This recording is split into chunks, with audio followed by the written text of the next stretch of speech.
देख रहे हैं गोरखधंधा अब्रार कुरैशी के साथ। अस्सलाम वालेकुम। वालेकुम अस्सलाम। क्या हाल है आपका? ये अल्लाह का शुक्र।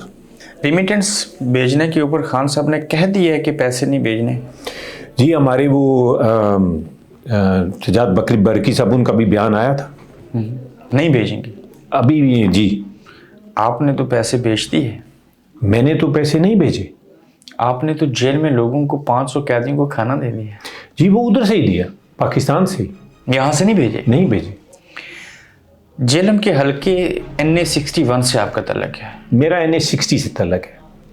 फवाद चौधरी साहब NA61 से। जी क्या वो आज भी पाकिस्तान तहरीक इंसाफ का हिस्सा हैं? जी बिल्कुल नहीं। वो तो आपने खान साहब का मैसेज वो शोएब शहीन साहब ने बताया ओपनली, और मैडम अलीमा ने भी बताया।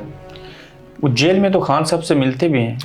देखिए जी, वो एक ही केस में है तो वो जेल में चले जाते हैं, तो इसमें खान साहब के साथ अगर कोई उधर हो तो मिल ले, तो खान कोई भी हो तो वो बंदा मिल लेता है। फवाद चौधरी साहब को अगर खान साहब ने कबूल कर लिया तो? नो चांस, उसका चांस नहीं, क्योंकि खान साहब को पता है कि सबसे ज़्यादा पार्टी को डैमेज इसने किया। कैसे? क्योंकि ये दोनों तरफ खेलता था उस वक्त भी, अभी भी दोनों तरफ खेलता है। ये इसने इस्टेब्लिशमेंट, ये फैसल वाडा, ये उनके सियासी बाप हैं, और उन्हीं की वजह से ये दोबारा इन होना चाहते हैं। तो खान साहब मेरा नहीं ख्याल ये दोबारा ये इनको चांस देंगे। आप और जेलम के बासी फवाद चौधरी को अगर खान साहब ले भी लें तो क्या कबूल करेंगे? मैं आपको ये बताता हूँ, जब खान साहब के जलसे जेल जाने से पहले पीक पे थे, हमारे जलसे यानी कि रिकॉर्ड जलसे हो रहे थे, तो जेलम का जलसा फ्लॉप हुआ। खान साहब खुद गए और जेलम का जलसा फ्लॉप हुआ, और मैंने दिन को मैसेज कर दिया था सुबह 10 बजे खान साहब को भी, सैफुल्लाह नियाज़ी साहब को भी, कि खान साहब को जेलम ना भेजें, जलसा फ्लॉप है। क्योंकि लोग खान साहब के लिए आना चाहते हैं।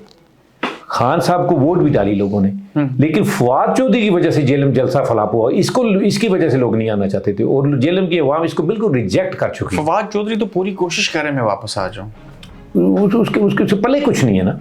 उसको पता है PTI के अलावा उसका कोई और चांस नहीं है। चांस नहीं है। एक ही वो इलेक्शन जीता है, वो भी PTI में जीता है।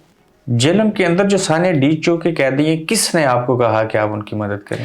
देखिए जी, वो किसी को कहने की जरूरत नहीं है, वो हमारा फर्ज है। वो कैदी जो है ना, वो पाकिस्तान के लिए निकले थे, अपने लीडर की कॉल पे निकले थे, और मैं उसी जमात का हिस्सा हूँ, मैं भी पाकिस्तानी हूँ। तो अगर हमें चाहिए, मैं दूसरी जमात के लोगों को भी कहूँगा कि भाई आप निकलें, ये पाकिस्तान की जंग है।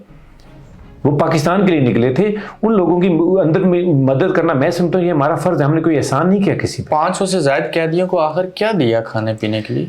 जो जो उनकी ज़रूरियात की चीज़ें थी, हमने ब्लैंकेट दिए, जाबें दी, टोपियाँ दी, साबुन दिए, यानी कि जो ज़रूरियात की चीज़ें थी, टूथपेस्ट और ब्रश तक दिया, एवरीथिंग बिल्कुल दी। फ्रूट तक भेजा। फ्रूट आज सुबह भेजा। आपके ऊपर अल्लाह का करम था इसलिए ऐसे हुआ। अल्लाह का बड़ा एहसान है।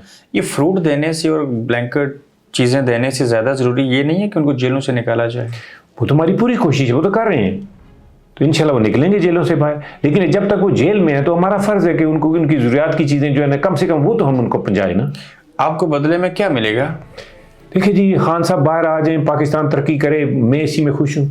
वरना देखें, मैं इंग्लैंड में रहता हूँ, इधर ये आपने खुद कहा मीठी जन्नत, ये मीठी जन्नत है, हमें कोई ज़रूरत नहीं है उधर जाने की। लेकिन वो हमारा मुल्क है, हमारे बाप दादा उधर हैं, मेरे दादा की कब्र उधर है, तो हमारी ख्वाहिश है कि हमारी औलाद भी जो है ना उधर जाए। जैसे मेरे दादा अबू मुझे इधर से ले गए थे पाकिस्तान, उनकी ख्वाहिश थी कि मैं पाकिस्तान में रहूँ, लेकिन हालात की वजह से फिर मैं इधर आना पड़ा। आज भी हिम्मत नहीं हार रही? इंशाल्लाह नहीं, मुल्क बेहतर होगा, इंशाल्लाह बेहतर होगा। वहाँ जाएंगे, इंशाल्लाह जाएंगे, सियासत भी करेंगे। बिल्कुल करेंगे, और अपने बच्चों को भी लेके जाएंगे, उनको भी वहीं पे रखेंगे इंशाल्लाह। क्या ये बात दुरुस्त है, एज ए कोर कमेटी का रुकन होते हुए बताएं कि PTI के अंदर कुछ लोग ऐसे हैं जैसा खान साहब कहते हैं वो वैसा नहीं करते? देखिए जी, कि कोई जो खान साहब कहते हैं वो मेरे ख्याल से कोई ऐसा बंदा नहीं है कि वो जुर्रत करे कि खान साहब के अगेंस्ट जाए। अगर कोई गलती हो सकती है, यानी अनजाने में कोई कर दे बात ऐसी, तो हो सकती है, तो मेरा नहीं ख्याल खान साहब फैसला कर लें उसके अगेंस्ट कोई जाए। कैदी जो जेल में है उनकी आइंदा भी मामलत करते रहेंगे इंशाल्लाह। पाकिस्तान की दीगर जेलों के अंदर भी कैदी हैं, सिर्फ जेलम की मदद ही की हो, जहाँ जहाँ हमारी, क्योंकि देखिए हमारे और भी पार्टी में लोग हैं, हर जगह पे कर रहे हैं, अटक वाले अटक में कर रहे हैं। मेरा फर्ज जेलम है, अगर मुझे कराची भी मुझे कोई डिमांड देंगे तो मैं इंशाल्लाह पूरी करूँगा। इलेक्शन लड़ने की ख्वाहिश दिल में है? देखिए जी, अगर खान साहब ने कहा तो वैसे तो हमारे जो कैंडिडेट जो है ना वो सारे जीते हुए हैं, लेकिन अगर खान साहब ने मुझे किसी जगह पे कहा इलेक्शन लड़ो, मैं ज़रूर लड़ूंगा। بالکل لڑوں گا اس کے لیے تیار ہیں؟ انشاءاللہ. جو قیدیوں کو کھانا دیا اس کا خان صاحب کو علم ہے؟ جی بالکل ہے. اور آپ کو کیا لگتا ہے کہ جب ڈیل ہو جائے گی، مذاکرات کامیاب ہوں گے تو یہ سیاسی قیدی باہر آ جائیں گے؟ انشاءاللہ، کیونکہ ان کا قصور تو کوئی نہیں ہے، ان میں سے کسی نے گناہ تو کوئی بھی نہیں کیا ہوا. یہ تو پرامن احتجاج کر رہے تھے، ان کو پکڑ کے جیل میں ڈالا ہے، ان کا قصور کیا ہے؟ سیاسی کور کمیٹی کے اندر آزاد کشمیر کا چیپٹر کبھی ڈسکس ہوا؟ جی بالکل ہوتا ہے. جو لوگ انوار الحق صاحب کی حکومت کے ساتھ گئے ہیں، اگر یہ واپس آنا چاہیں تو ان کو واپس لیا جا سکتا ہے؟ میرا نہیں خیال. نہیں لیا جائے گا؟ نہیں لیا جائے گا. آپ دیکھ رہے ہیں گورکھ دھندا ابرار قریشی کے ساتھ.